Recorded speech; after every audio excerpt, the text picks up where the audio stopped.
ராதா வல்லப கோவிந்தா. நம்ம நாராயணியத்தில் ராசக்கிரீடை 5:69 தசகத்தில் இருக்கும். அதில் 7 ஸ்லோகங்கள் வரைக்கும் பாஷ்யம் பார்த்துருக்கோம்.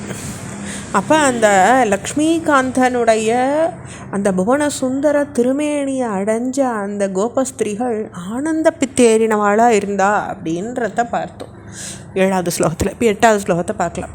காணமீச விரதம் கிரமேண கில வாத்தியமேலனம் உபாரதம் பிரம்மசம்மதரசாகுலா சதசி கேவலம் நன்னு துரங்கணாஹ நாவிதன் அபிச்ச நீவிகாம் கிமபி குந்தலீம் அபிச்ச கஞ்சுலீம் ஜோதிஷாம் அபி கதம்பகம் திவி விலம்பிதம் கிமபரம் ப்ருவே.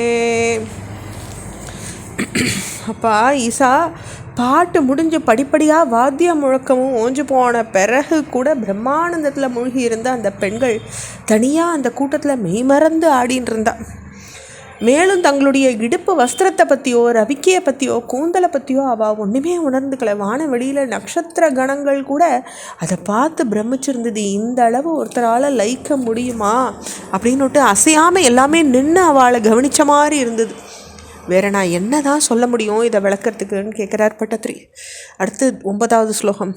மோதசீம்னி புவனம் விலாப்பிய விஹ்ருதிம் சமாப்பிய சததோ புய்போ கேலி சம்ருத நிர்மலாங்கணவ கர்மலேச சுபகாத்மனாம் மன்மதா சஹன சேதசாம் பசுபயோஷிதாம் சுக்ருத சோதிதஹ தாவதா கலித மூர்த்திர் ஆததித மாரவீர பரமோத்சவான்.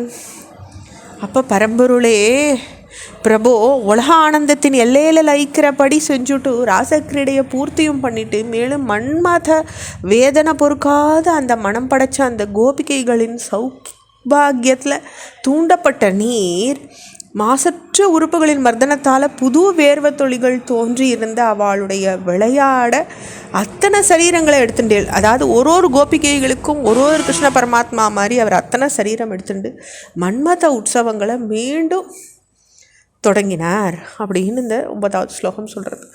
தசம ஸ்லோகம். கேளி பேத பரிலோலிதாபிர் ஆதில் ஆலிதப்பிர் அலாலிபிஹி ஸ்வைரமீசனனு சூரஜா பயசி சாருணாம விஹ்ருதிம் வ்யதாஹ காணனேபி ச விசாரி சீதலச்கி சோர மாருத மனோஹரே சூணசௌரபமயே விலேசித விலாசினி சத விமோகனம். அப்போது இப்படியெல்லாம் மோகிக்கக்கூடிய லீலைகள் புரிஞ்ச ஈசா பிறகு பலவிதமான லீலைகளால் சீராட்டப்பட்டவர்களும் அதனால் சுவர்வடைஞ்சவருமான அந்த கோபிகளோட யமுனை நீரில் இஷ்டப்படி அழகாக ஜலக்கிரீடை பண்ணுறார் சுவாமி. அப்படி ஜலக்கிரீடை ஆனோன்னே மெதுவாக வீசின காற்றில் குளிர்ந்ததும் புஷ்பங்களுடைய நறுமணம் நிறைஞ்சதும் அழகு மிகுந்ததுமான அந்த வனத்தில் காண நேபி ச விசாரி.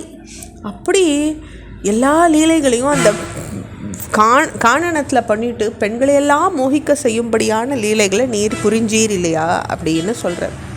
காமினி ரிதிஹி யாமினீஷு கலு காமனீய கனிதே பவான் பூர்ண சம்மதரசார்ணவம் கமபி யோகி கம்யமனுபாவயன் பிரம்மசங்கர முகான் அபீஹ பசுபாங்கனாசு பகுமானயன் பக்தலோக கமனீய ரூப கமனீய கிருஷ்ண பரிபாஹி மாம் பக்தலோக கமனீய ரூப கமனீய கிருஷ்ண பரிபாஹி மாம்.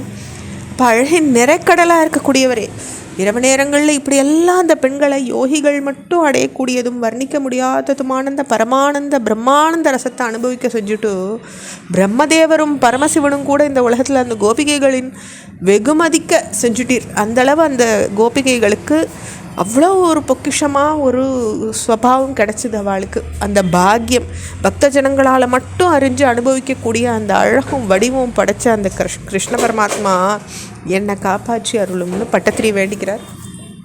இதோட நம்ம 69வது தசரத்தை பூர்த்தி பண்ணிக்கிறோம். ஓம் ஸ்ரீ ராசக்கிரீட கிருஷ்ணாய நமஹ. ஓம் ஸ்ரீ மோகன கிருஷ்ணாய நமஹ.